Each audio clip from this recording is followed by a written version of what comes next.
안녕하세요. 오늘도 사연살롱을 찾아주셔서 감사합니다. 저는 자꾸 내 돈 내돈거리는 남편에게 그 죽일 놈의 돈으로 혼쭐을 낸 30대 여성입니다. 저는 31살에 결혼을 했는데요. 결혼 준비를 하면서 임신 사실을 알게 되었어요. 그래서 정신없는 신혼생활을 보냈죠. 그때 정리하지 못한 것이 있었어요. 바로 돈에 관련된 문제인데요. 부부 사이에 꼭 짚고 넘어가야 하는 부분이잖아요. 그 부분에 대해 저희 부부는 일절 의논은 하지 않았고 그렇게 자연스럽게 각자 따로 관리하게 되었어요. 첫 단추부터 잘못 깬 거죠. 남편은 자주 그런 단어를 썼어요. 내 돈이라는 단어요. 그리고 그런 단어도 썼죠. 네 돈이라는 단어를요. 그렇게 남편은 구분하기 시작했어요. 그러다 결혼 6년 차가 되던 해 저는 남편이 시댁에 매달 100만 원을 주고 있었다는 사실을 알게 되었어요. 그리고 그건 시작에 불과했죠. 그 사실들에 열이 받은 저는 과감하게 저희 친정에 매달 1,000만 원을 드렸어요. 저는 고작 작은 개인 미용실을 운영하고 있어요. 그런데 그렇게 큰 돈이 어디서 났는지, 그래서 남편의 반응이 어땠는지 궁금하시죠? 지금부터 말씀드릴게요. 저는 가난한 집의 딸로 태어나 어릴 때부터 제 힘으로 돈을 버는 게 목표였어요. 그래서 다들 가는 대학은 시간 낭비라는 생각이 들었고, 그러면 빨리 돈을 벌 수 있는 방법이 뭘까 하다가 미용고등학교에 진학해요. 그리고 미용 관련 전문대학교를 나왔죠. 그렇게 빨리 돈을 벌기 시작했어요. 그리고 그 돈을 쓰지 않고 차곡차곡 모아서 29의 개인 미용실을 열었죠. 사실 집안의 도움 없이 그 나이에 개인 미용실을 여는 건 쉽지 않은 일이었어요. 그만큼 저는 악착같이 모았어요. 다들 하는 연애도 돈이 아깝다는 이유로 하지 않았죠. 그런 제가 어떻게 결혼을 했냐면요. 제가 이전에 미용실에서 같이 근무한 미용사의 결혼식에 갔어요. 그때 같이 근무한 또 다른 미용사와 같이 갔는데요. 그 친구가 남자친구를 데리고 왔더라고요. 그런데 그 남자친구가 제게 애인이 있냐고 물었어요. 혹시 남자친구 있으세요? 실례가 안 된다면 제가 아는 사람이 있는데 오늘 결혼식 끝나고 같이 노실래요? 아, 그래요 언니. 시간 있으면 같이 놀아요. 네? 왜요? 제 친구가 딱 좋아하는 스타일이어서요. 저는 거절하려고 했지만 상황에 못 이겨 그 자리를 나갔고 거기에 남편이 있었어요. 처음 본 남편은 뭐랄까 여유로운 사람이었어요. 온몸에 여유를 가득 채워서 상대마저도 편안하게 만드는 사람이었죠. 그래서 재미있는 시간을 보냈어요. 언니 어땠어요? 그 오빠 괜찮죠? 좋은 사람 같더라.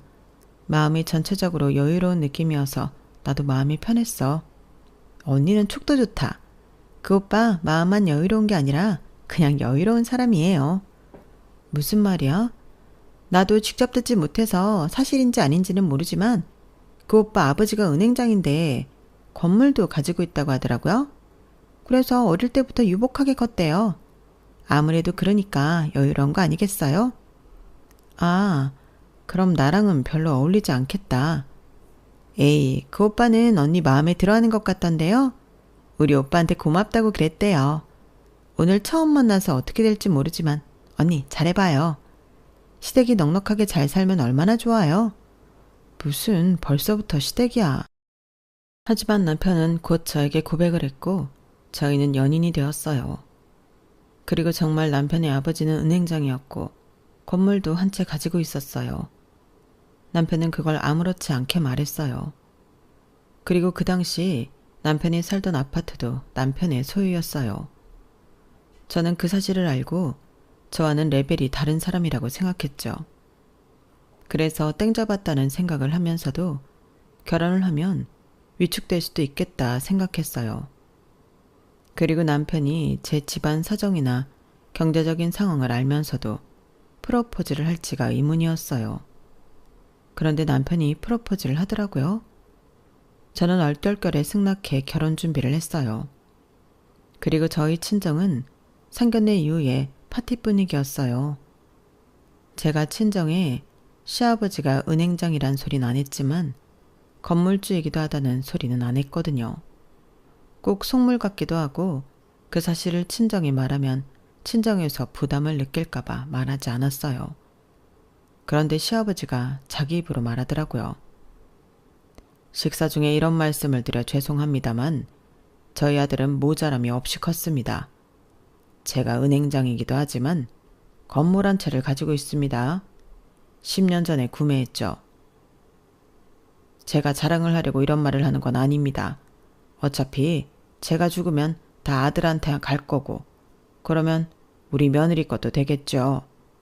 그러니 평생 굶고 살 일은 없을 겁니다. 그게 중요하지 않습니까? 네? 아니 저희는 딸한테 그런 소리 못 들었는데 역시 제가 사람을 잘 봤습니다. 그럴 거라고 생각했어요. 따님을 참 잘 키우셨습니다. 나이에 맞지 않게 배려심이 마음이 참 넓은 아이 같아요. 게다가 어린 나이에 벌써 자기 미용실도 있고 얼마나 성실하고 야무졌으면 그럴 수 있겠습니까? 저번에 미용실에 가보니 손님들 특히 어른들한테도 잘하더라고요. 참 따님을 잘 키우셨습니다. 그렇게 좋게 봐주시니 저희가 더 감사하네요. 저는 따님을 이제 앞으로 저희도 딸이라고 생각하고 지낼 겁니다. 같이 웃을 날만을 만들면서 그렇게 말입니다. 그러니 애들 결혼식에 너무 부담을 갖지 않으셨으면 합니다. 그래서 드리는 말씀인데 저희가 집을 애들한테 해주려고요. 나머지 필요한 건 제 아들이 알아서 할 겁니다. 네? 아니 그럼 저희는 뭘?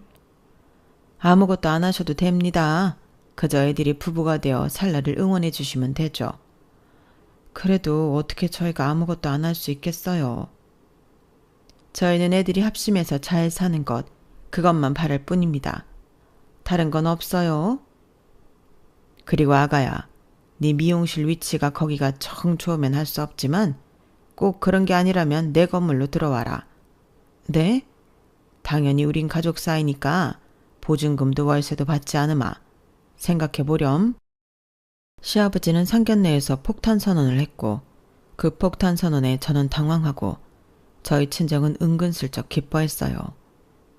상견례에서 돌아와서는 말씀드렸다시피 파티 분위기였어요. 언니는 좋겠다. 부유한 집안으로 시집가서. 나도 그럴 수 있으려나? 그러게 말이야. 어떻게 집이며 가구며 다 자기들이 알아서 한다고 그러지? 너도 알고 있었어? 알고 있었지? 아니 너는 사돈이 건물주인 것도 말 안 하고 엄마가 얼마나 당황했는 줄 알아? 그걸 말해서 뭐해요. 그리고 아버님이 하신 제안은 저도 처음 들었어요. 수혁이도 뭔 말 안 했어? 같이 가구랑 가전제품 보러 갔잖아. 저는 당연히 같이 하는 줄 알고 돌아본 거죠. 그리고 보기만 했지 계약은 안 했어요. 와, 형부 멋지네. 그래도 언니 취향에 맞춰서 사주려고 하는 거잖아. 그러게, 장서방이 그렇게 섬세한 줄 몰랐네. 아무튼 잘 됐다, 잘 됐어. 은행장이라고 할 때도 그 수준에 어떻게 맞추나 했는데 나중엔 건물주라고 하지 않나. 정말 막막했다, 엄마는. 그런데 다행이다. 우리는 뭐 한복이랑 네 아빠 양복만 맞추면 되겠네. 그쵸 여보? 그런데 정말 아무것도 안 해도 괜찮은 거야. 그 집에서 그렇게 한다는데 뭘. 어차피 우리 형편에 그 집안 수준에 맞춰 못해요. 그냥 나중에 우리 목 축의금 지연이 주지 뭐. 당신은 좋으면서 그런다? 그렇게 저희 친정에서는 제 결혼에 단 한 푼도 보태지 않았어요. 그리고 결혼 준비를 하면서 저는 임신을 했다는 것을 알았죠. 그 소식을 친정에 말하니 걱정을 한아름 했어요. 그런데 걱정과는 다르게 시댁에 알리자 시아버지는 무척이나 좋아했어요. 복덩이가 복동이를 물고 왔네. 저는 시아버지의 무한한 사랑을 받으며 결혼하게 되었어요. 저는 걱정이 없었어요. 이런 따뜻한 시아버지와 함께라면 시댁살이 10월 드는 제게 남일 같았죠. 물론 시어머니도 좋은 분이었어요. 은행장 사모님으로서 품위를 지키는 분이라 저에게도 친절하게 했죠. 하지만 저는 뒤늦게 알게 되었어요. 그건 시아버지라는 방패가 있었기 때문에 가능한 사실이었다는 걸요. 저를 딸처럼 아껴주신 시아버지는 제가 결혼을 한 지 2년째가 되던 해에 폐암으로 갑자기 돌아가셨어요. 말기에 발견되어서 선고를 받은 지 반년 만에 돌아가셨죠. 장례식에서도 그랬지만 전 시아버지가 몇 개월 남지 않았다는 선고를 받을 때부터 슬펐어요. 정말 우울했어요. 결혼을 하고 시아버지와 좋은 추억이 그렇게 많았거든요. 그래서 저는 장례식에서 참 많이 울었어요. 모르는 사람은 제가 시아버지의 딸이라고 생각할 정도였어요. 그런 저에게 시어머니의 행동이나 반응은 너무 이상했죠. 시어머니는 전혀 울지 않았어요. 그리고 장례식장은 불편하다며 3일 내내 9시가 되면 집에 데려다 달라고 했죠. 그리고 다음날 11시쯤 왔어요. 저는 시어머니가 너무 슬퍼서 오히려 침착한 건가 그런 생각을 하기도 했어요. 그런데 남편에게 물어보니 그건 아니었어요. 어머님 괜찮으신 거 맞아? 울지도 않고 멀쩡하니까 오히려 이상해서. 괜찮아. 저럴 줄 알았는데 뭘. 그게 무슨 소리야? 우리 부모님 겉으로는 이상적인 부부처럼 보이지만 사실은 아니거든. 이상적인 부부 맞잖아. 두 분 싸우는 것도 한 번도 못 봤는데 항상 배려해서 말하고. 그만큼 서로 벽이 있는 거지. 나 어릴 때부터, 아니 태어났을 때부터 각방 썼어. 아버지 서재에 침대 있잖아. 그거 보고도 몰랐어? 아, 그건 일하다가 피곤하실 때 쓰는 건 줄 알았지. 각방 쓰셨구나. 아버지는 서재에서 지냈어. 어머니는 안방 쓰시고. 아무래도 둘 다 원한 결혼이 아니었으니까. 그게 무슨 말이야? 우리 부모님 밖에선 연애 결혼했다고 하지만 사실 그냥 하룻밤의 실수였어. 어떻게 만났는지는 나도 자세히 모르지만 은행원이던 아버지와 패션 잡지사에서 일하던 어머니가 어쩌다 하루 만나서 시간을 보냈는데 나를 가진 거야. 그 당시엔 낙태고 뭐고 불법이었으니까 서로 잘 모르는 사이여도 결혼을 할 수밖에 없었던 거지. 아, 그런 사연이 있었구나. 난 전혀 몰랐어. 그럼 모를 수밖에 없지. 아는 사람도 별로 없을걸. 그만큼 어머니가 대처라고 해야 하나? 그런 걸 잘했으니까. 우리 어머니가 패션 잡지사에서 일했다고 했지? 보기엔 안 그래도 엄청 개방적이고 자유로운 사람이야. 결혼하기 전에 옛날 사진 보면 진짜 멋쟁이처럼 입고 있어. 지금이랑 다르게. 그랬던 어머니가 보수적인 은행원을 만나 평생 억압받고 억누르고 산 거지. 나중엔 어울리지도 않는 사모님 행세를 하면서. 우리 어머니 패션도 패션이지만 명품에도 일가견이 있어. 그런데 은행장 사모님이니까 뭘 하든 그 위치에 맞춰서 사셨지. 특히나 시아버지가 사치 부리는 걸 정말 안 좋아했어. 그래서 뭐 명품도 클래식한 거 몇 개 돌려서 썼잖아. 그러니까 아마 지금도 슬프다기보다는 좀 속이 시원할걸? 그렇게 말하는 남편의 표정은 조금 슬퍼 보였고 저는 남편이 시어머니가 그렇게 된 것에 자기 탓이 있다고 자책해왔다는 걸 알았어요. 그러면서도 놀랐죠. 저는 시부모님에게 그런 사연이 있는 줄은 꿈에도 상상하지 못했거든요. 그만큼 저는 시부모님의 사이가 좋은 줄 알았어요. 하지만 남편의 말을 믿을 수밖에 없었죠. 시아버지가 돌아가신 이후로 시어머니 행동이 180도 달라졌거든요. 시어머니는 일단 기존에 있었던 심플하고 클래식한 옷들을 죄다 버리고 화려한 명품을 사입기 시작했어요. 그리고 수수하게 하던 화장도 화려하게 변했죠. 게다가 저에게 피부과에 데려다 달라고 하더니 울세라며 뭐며 피부 시술을 엄청 받기 시작했어요. 그렇게 완전히 다른 사람이 된 시어머니는 불편한 얼굴을 하고 자기 집에서 1층에 있는 제 미용실로 내려왔어요. 그리고 이 사람 저 사람 자기 지인을 부르기 시작했죠. 제 미용실은 시어머니의 아지트였죠. 왔어? 아유, 밖에 날씨가 참 덥다. 여긴 아직도 에어컨을 안 틀었어? 월세 안 낸다고 하지 않았나? 뭘 그렇게 아낀다고 에어컨을 안 틀었대? 아, 그러네. 나도 왠지 덥다 했더니 에어컨을 안 틀었구나. 얘 아가야, 에어컨 좀 틀어라. 너는 정말 뭘 아낀다고 에어컨도 안 트니? 죄송해요. 별로 안 더워서. 네가 덥고 안 덥고가 중요해? 손님들이 더울 수도 있으니까 트는 거지. 이제야 좀 시원하네. 여기 커피는 없어? 아가야, 냉커피 2잔만 타와라.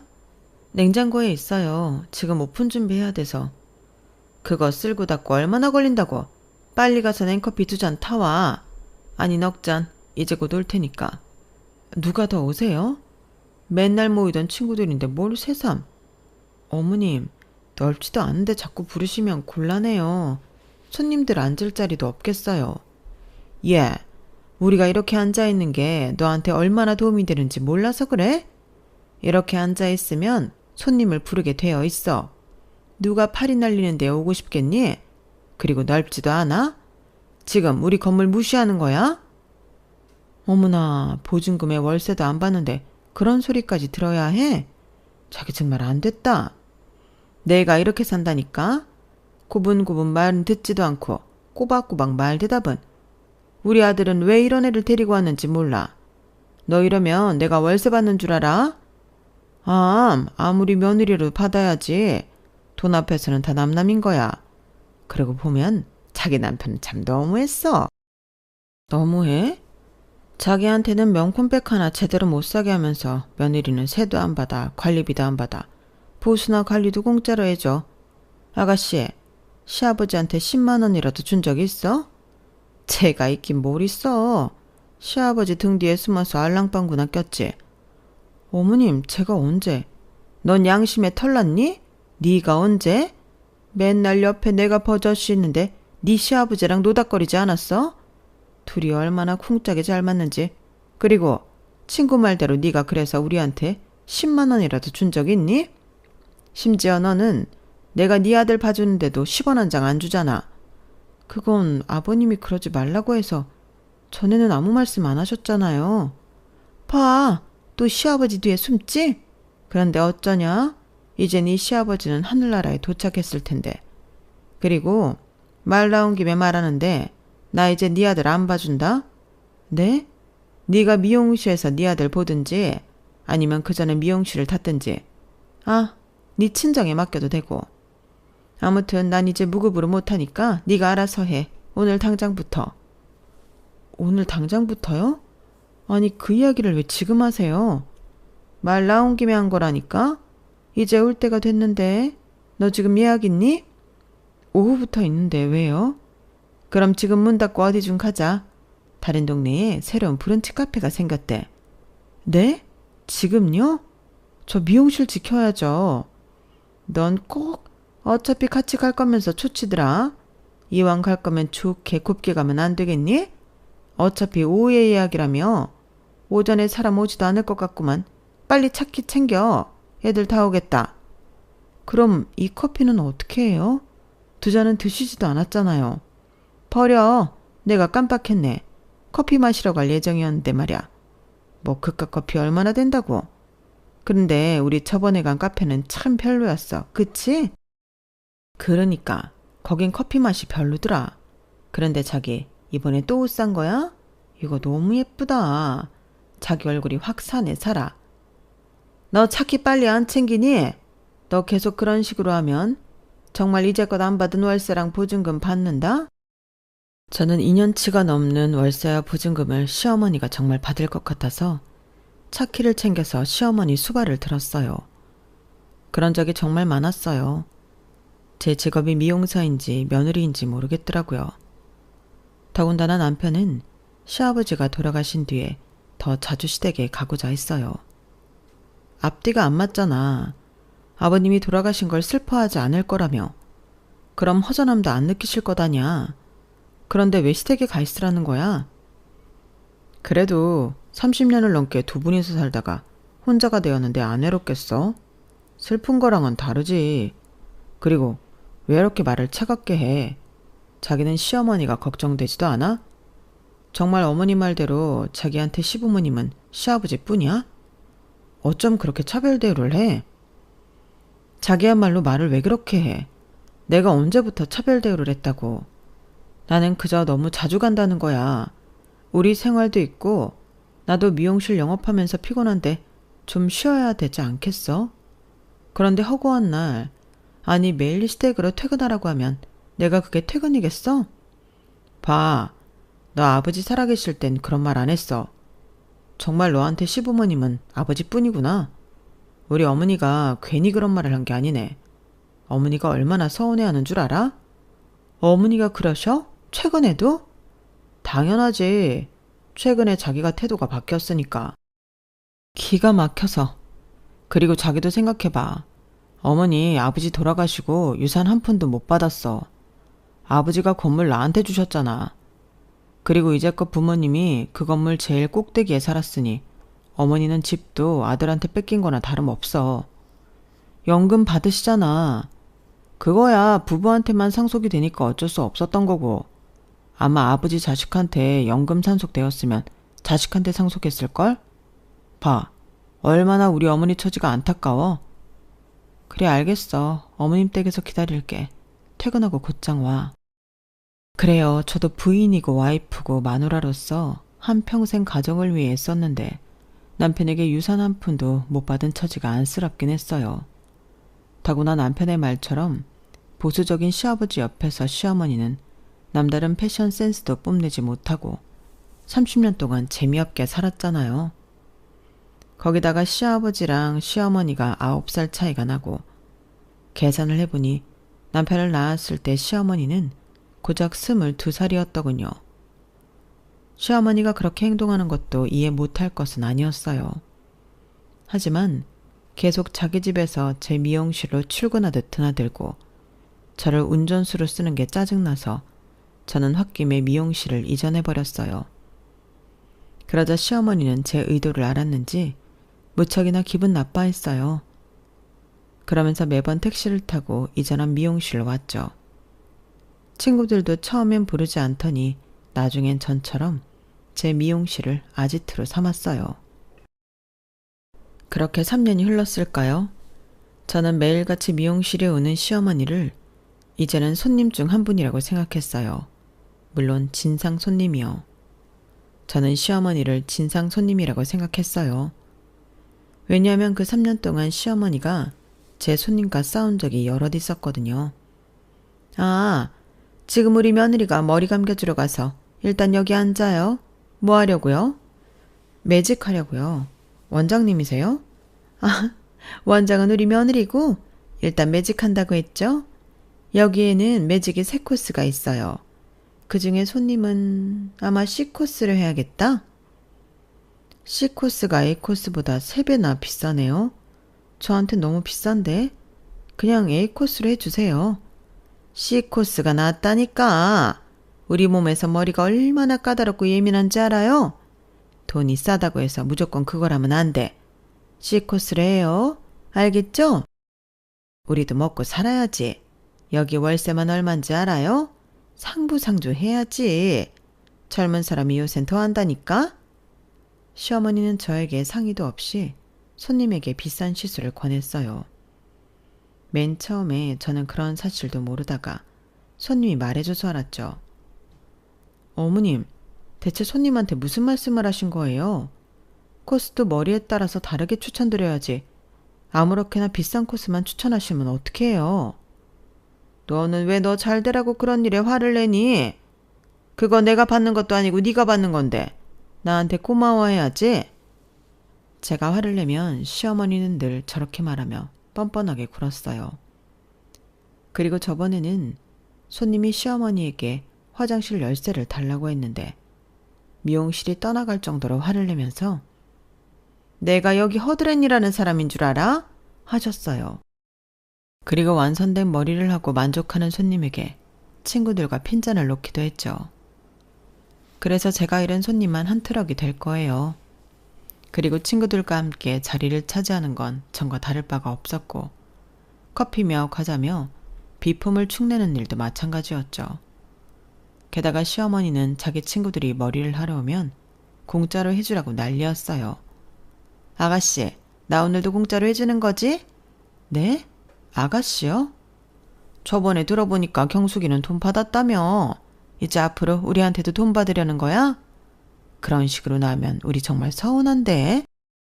그냥 새치 염색도 아니고 프리미엄 염색을 하셨는데 어떻게 그냥 해드려요? 너는 말을 또 왜 그렇게 하니? 공짜로 해줄 테니까 걱정하지 마. 빨리 염색 똑바로 해줘. 내가 다 지켜보고 있을 테니까. 하루는 제가 참을 수 없어서 한마디를 했어요. 어머니, 아무리 그래도 프리미엄을 공짜로 어떻게 해드려요? 아니, 이제 새치 염색을 해도 받아야겠어요. 이제껏 공짜로 해드렸으면 됐죠.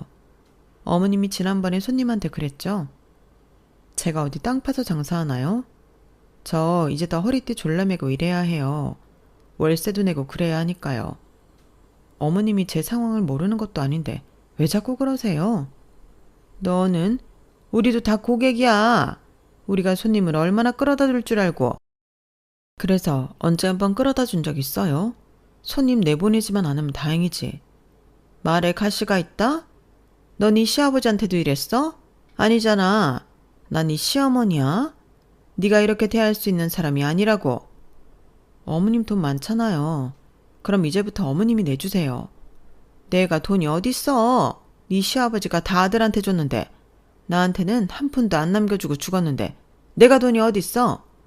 연금 받잖아요. 그 돈이면 충분하죠. 연금? 그거 고작 얼마나 된다고. 내가 지금 우리 아들 때문에 버티는 거야.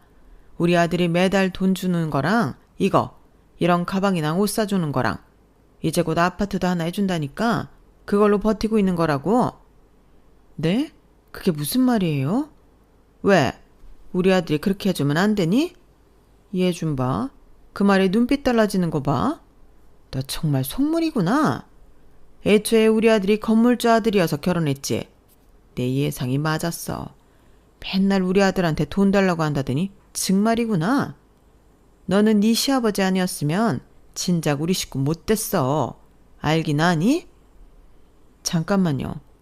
제 남편이 어머님한테 매달 돈을 준다고요?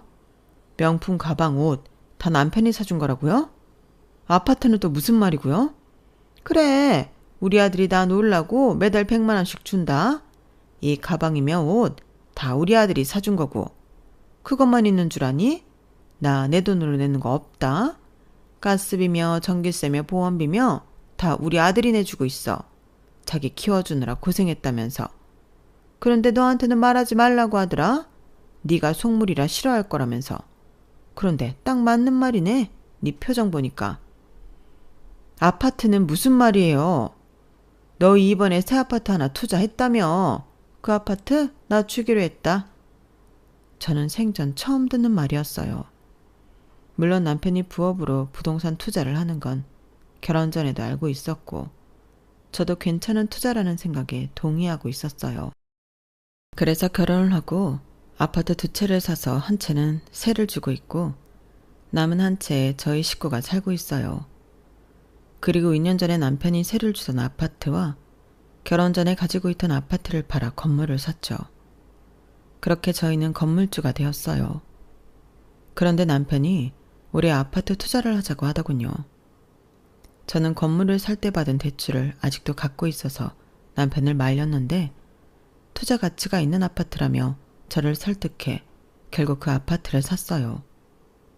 그리고 그 아파트를 사면서 남편이 분명 그곳에 이사를 가자고 했거든요. 그런데 알고 보니 시어머니에게 주려고 했던 모양이에요. 그래요. 자기가 연민하는 어머니에게 집을 사주고 싶을 수 있죠. 하지만 그건 결혼을 하기 전에 가정이 없었을 때 가능한 일 아닌가요? 아니면 적어도 부인인 저에게 상의해야 하는 일이잖아요. 그리고 결정적으로 저에겐 명분이 있었어요. 남편은 건물을 매입하기 전에 2채의 아파트를 팔면서 세금에 대해 알게 되었어요. 그래서 세금 때문에 건물도 가지고 있던 아파트와 살 아파트도 공동 명의로 했죠. 물론 저는 명의만 빌려준 게 아니에요. 왜냐하면 저는 꼬박꼬박 세금도 냈으니까요. 그리고 건물의 경우엔 관리도 제가 했어요. 처음엔 남편이 관리를 했는데 자기는 귀찮고 성가시다면서 저에게 맡겼어요. 그래서 제가 청소며 보수며 임차인 관리도 제가 다 했죠. 저는 이렇게 상의도 없이 독단적으로 결정한 남편에게 화가 났어요. 그래서 집에 가자마자 남편에게 한 소리 했죠. 오늘 어머님이 그러던데 우리 이번에 산 아파트 어머님이 살기로 했어? 아, 내가 말 안 했나? 엄마가 거기서 살기 힘들다고 해서. 괜찮지? 괜찮고 어떻고 간에 그런 문제는 미리 얘기를 해줘야 하는 거 아니야? 왜 어머님한테서 내가 우리 집 사정을 들어야 하는데? 너 어머니랑 한바탕 했어? 좀 유해져봐. 왜 어머니한테만 그렇게 나를 세워? 어머님이라서 그런 게 아니잖아. 자기가 무슨 결정을 했든 그게 독단적이면 난 화를 낼 거야. 독단적? 그럼 내가 이 문제를 자기랑 상의해야 하는 이유가 뭔데? 우린 부부잖아. 그리고 공동명의고. 그러니 당연히 상의해야지. 공동명의니까 상의해야 한다고? 웃긴다. 그게 말이 공동명의지. 네가 그것들 사는데 보탬이라도 됐어? 돈을 안 냈으니 그럴 명분도 없다고? 아, 그래? 그런데 그런 말을 하려면 적어도 건물 관리는 네가 했어야지. 앞으로 네가 할래? 그럼 나도 순순히 빠져줄게. 다 끝난 얘기를 왜 할까? 그거 좀 관리하는 게 뭔 대수라고. 그러니까 그럼 네가 하라고. 아니면 나한테도 수입 일부 줘. 이제껏 나 세금 내면서도 한 푼도 못 받았어. 그래, 수입도 주고 생활비도 줘. 그럼 나도 네가 부동산을 가지고 뭘 하든 터치 안 할게. 결국 돈을 달라 이거네. 그래, 심지어 너는 우리 엄마가 우리 애 봐주는데 돈 한 푼도 안 줬잖아. 나는 어머님이 우리 애 봐줄 때 매달 조금이라도 드렸어. 고작 그거 몇 푼이나 됐다고 그거 가지고 생색내기에 쪽팔리지도 않아? 그리고 요새 미용실 불경기야? 왜 자꾸 돈 타령이지? 저번에 우리 어머니랑 친구분들 갔을 때도 돈 받으려고 했다며. 야, 그러면 솔직히 재료값만 받아야지. 뭘 다 받으려고 그래? 그러게 건물에선 왜 나갔어? 그냥 있으면 되지. 너 같으면 안 나가겠니? 또 우리 어머니 탓이야? 야, 시어머니가 며느리랑 잘 지내면 좋지. 지금 네가 하는 꼬라지 보면 하늘에서 우리 아버지가 원통하겠다 야. 그래, 앞으로 네 부동산 투자에 대해 아무 말도 안 할 테니까 앞으로 꼬박꼬박 입금해. 매년 세금까지 보내. 또 돈. 언제까지 돈거릴래? 너 돈 있잖아. 멀쩡하게 벌면서 왜 나한테 돈을 달라고 그럴까? 그렇다고 내가 안 쓰는 것도 아니잖아. 뭘 쓰는데? 아, 가끔 밥 사오는 거? 전기세, 가스비 한번 안 내면서 뭘 쓴다는 거야? 너 진짜 내 돈 보고 결혼했구나. 우리 아버지 재산 보고 결혼했니? 어떡하냐?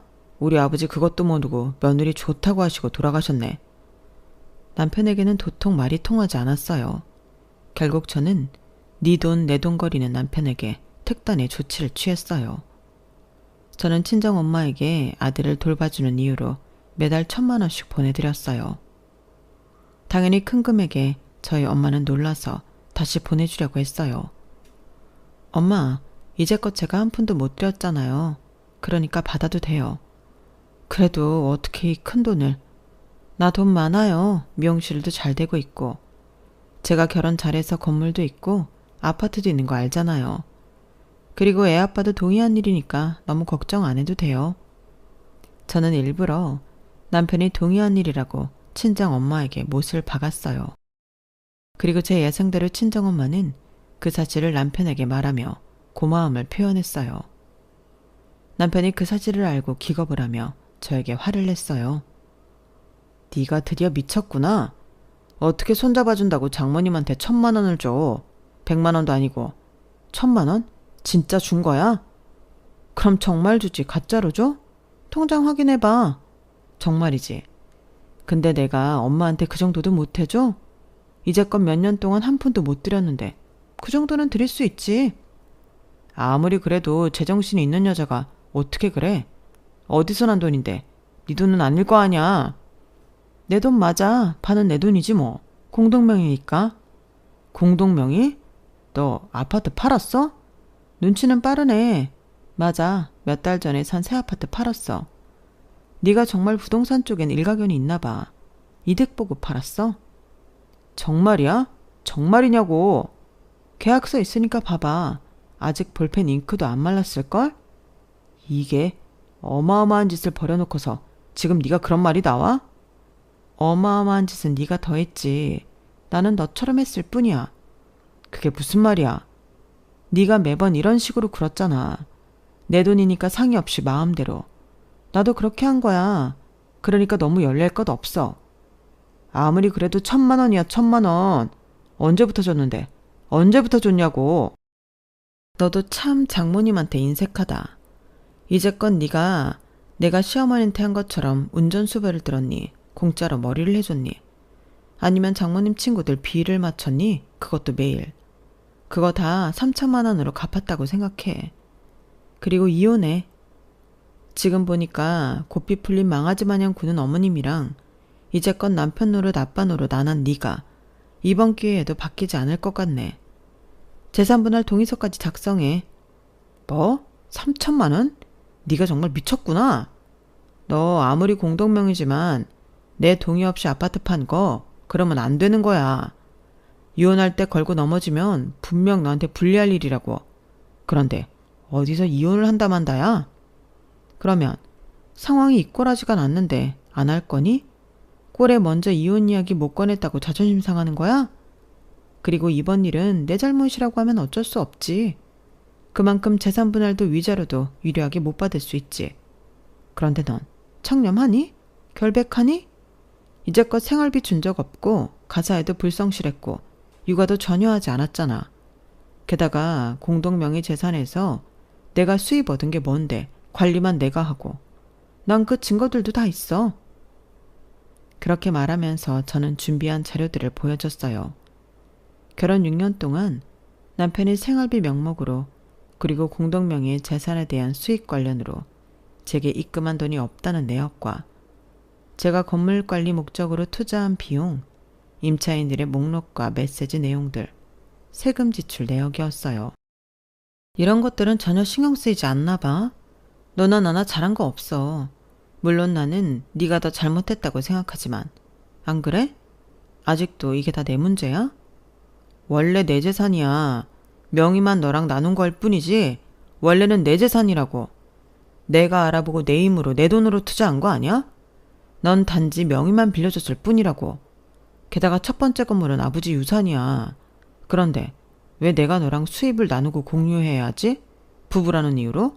택도 없어. 그래? 그럼 난 또 그 이야기를 할 수밖에 없어. 명의만 빌려줬는데 내가 왜 관리하고 보수를 해야 해? 이제껏 보수한 부분들 내가 다 결제했어. 그 돈은 왜 안 주는데? 그래, 첫 번째 건물은 아버님 유산이라고 쳐. 그런데 나머지 부동산 매매할 때 나도 부동산 다녔어. 네가 따라다니기만 했지 부동산에 대해 뭘 안다고. 그래서 공동명의로 했는데 내 동의가 없었다고 하려고? 그럼 너한테 더 불리해지는 거 아니야? 내 명의를 세금 줄이라는 목적으로 내 마음대로 썼다는 거잖아. 그리고 나도 대출 써서 보탰어. 건물도 아파트도 보탰다고. 고작 몇 천만 원 가지고. 그 몇 천만 원이라도 보탠 건 보탠 거지. 적어도 명의만 빌려줬다는 말을 아무도 안 믿겠지? 아무리 그래도 어떻게 장모님한테 몇 천만 원을 줘? 이거 설마 장모님이랑 짠 거 아니야? 우리 집 재산 너희 집에 주려고? 그 정도쯤이야. 네가 어머님한테 이자껏 준 돈이랑 비슷하지 않겠니? 그리고 방금 우리 집 너희 집이라고 했어? 역시 그렇구나. 너는 결혼한 6년 동안 나랑 우리 아들의 식구라고 생각하지도 않았구나. 그럼 대체 결혼을 왜 했는데? 무슨 이유로 나랑 결혼한 거냐고. 어엿한 성인이 결혼하는 게 무슨 이유가 있어. 그냥 때가 되어서 한 거지. 그리고 난 네가 이렇게 속물인지 몰랐다. 속물 좋아하네. 이제껏 내 돈으로 먹고 자고 생활한 주제에 속물은 너 아니야? 너는 엄마잖아. 너는 아빠 아니니? 너는 남편 아니야? 네가 우리 세 식구 살림에 뭘 얼마나 보탰는데? 그래서 그걸 이런 식으로 갚는다고? 너 후회할 거야. 방금 이혼하자는 말도 되돌릴 수 없는 거 알지?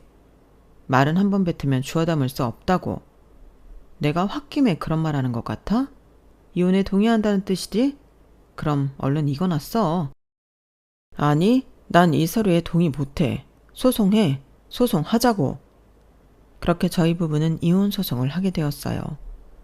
남편은 어떻게든 부동산 재산이 저한테 유리하지 않게 만들 거라고, 특히나 유산만큼은 재산 분할에 포함되지 않을 거라고 기세등등하게 말했어요. 하지만 법원에서는 시아버지의 유산인 건물을 실질적으로 관리한 것이 저이며 공동명의를 한 이후에 제가 세금까지 낸 점을 고려해서 유산까지 재산분할 목록에 포함했어요. 결국 모든 부동산 재산이 재산분할 목록에 포함되었죠. 그리고 판결은 제게 유리하게 되었어요. 저는 남편에게 보여준 모든 자료와 증거를 법원에 제출했는데요. 법원은 그것들을 토대로 부동산에 대한 저의 실질적인 기여도를 인정했어요. 그리고 그런 저의 실질적인 기여에 남편은 아무 보상이 없었다고 말했죠. 그만큼 남편이 독단적으로 수입을 관리한 것이 인정되었어요. 그리고 남편이 저에게 생활비를 한 번도 준 적이 없다는 점과 가사노동의 기여도가 없다는 점, 결혼을 통해 얻은 가족보다 시어머니에게 치우쳐 행동했다는 점도 저에게 유리하게 작용했어요. 물론 제가 독단적으로 아파트를 매각한 것은 문제가 되었어요. 제가 주장한 재산 분할에 불리하게 작용했죠. 하지만 그럼에도 넉넉한 위자료와 높은 금액의 양육비를 얻어낼 수 있었어요. 그리고 부동산 중 지금 세 식구가 살고 있는 아파트는 제 소유가 되었어요. 그리고 시아버지가 남긴 유산도 제 소유가 되었어요. 저는 6살 아들을 품에 안으며 기뻐했어요. 하지만 판결을 들은 남편은 억울해했어요. 판사님, 이 부동산은 엄연한 제 재산입니다. 이 사람이 투자한 금액이 고작 몇 천만 원인데. 그러면서 항소를 하겠다고 했어요. 저는 해볼 테면 해보라고 했죠. 그러자 남편은 정말 돈을 들여 항소를 하더군요. 하지만 결과는 매한가지였어요. 항소 이후 법원 앞에서 만난 남편이 삿대질을 하더군요. 치사하게 이런 식으로 남의 재산 가져가니까 좋아? 이게 왜 치사해? 나는 내가 애쓴 만큼 받아간 거야. 그리고 난 이걸로도 모자라. 내 마음 같아선. 너도 너희 엄마도 거짓골로 만들고 싶다고. 우리가 뭘 그렇게 잘못했는데? 우리가 뭘 어쨌다고 이래? 그래, 그냥 평생 몰라라. 내 식구고 내 가족인 너희 엄마한테 평생 효도하면서 살아. 네 주제에 설마 재혼할 생각은 아니지? 내가 못할 줄 알고? 내 재산이면 줄을 서고 남았어. 그렇게 생각하는 용기가 가상하네. 당장 네가 가진 건물이나 똑바로 관리해. 하던 대로 했다가는 요즘 사람들 가만히 안 있어. 아마 다 나갈걸? 남편은 제 말에 씩씩거리며 계단을 내려갔고, 그리고 제 예언은 정말 예언이었어요. 부동산에 물어보니 남편이 건물을 내놨다고 하더라고요. 엄청 애써서 산 건데 왜요? 설마 병원도요? 거긴 엄청 오래 있었는데? 아니, 그 병원뿐만 아니라 임차인들이 죄다 나간다고 하더라고. 자기가 있었을 땐 이런 일 없었잖아. 그래서 건물 가보니까 엉망이야. 쓰레기 천지에 냄새도 나고 나 같아도 그 건물 안 쓰겠더라고. 그런데 그뿐만이 아니야. 관리는 그렇게 하면서 세는 올리겠다고 그랬어. 내가 사정을 알았으면 진작 말해주는 건데. 아무튼 그래서 건물 내놨어. 아마 말해줘도 모를 거예요. 애초에 자기들이 왜 관리해야 하냐고 그럴걸요? 건물을 건물주가 관리해야지 누가 관리해? 그러니까요. 건물 내놓고 지금은 정신 차렸나 모르겠네요. 그런데 오늘은 웬일이야? 괜찮은 아파트 있나 보려고요. 이사하게? 지금 사는 집은 새 주고 이사하려고요. 이혼하니 일이 술술 풀려요. 미용실 잘 된다는 말은 들었는데 축하해. 내가 좋은 아파트 하나 알려줄게. 감사해요. 그리고 제 전남편한테도 이런 소식 흘려주세요. 제가 겪어보니까 그런 인간들한테는 눈에는 눈, 이에는 이, 돈에는 돈이더라고요. 아마 엄청 배 아파할 거예요. 이처럼 저는 이혼 후 미용실을 제 명의의 제 건물로 옮겼고 시어머니 같은 방해꾼이 없으니 제 실력으로 대박을 쳤어요. 그리고 아들과 함께 새 보금자리를 찾기 바쁘답니다. 여기까지가 네 돈 내 돈 거리는 남편에게 돈으로 혼쭐을 내준 저의 사연입니다. 물론 재산 분할은 제가 원하는 만큼 아예 전 남편을 몰락시키지 못했지만 그래도 저는 과거에 너무 얽매이지 않으려고 해요. 훌훌 털어버리려고요. 저에겐 앞으로 웃을 날도 많고 더군다나 아이를 책임져야 하니까요. 여러분들도 앞으로 웃을 날이 가득하시길 바랍니다. 여러분, 사연 댓글에 응원과 현명한 조언 부탁드려요. 좋아요와 구독은 저에게 큰 힘이 됩니다. 오늘도 좋은 일 가득하세요.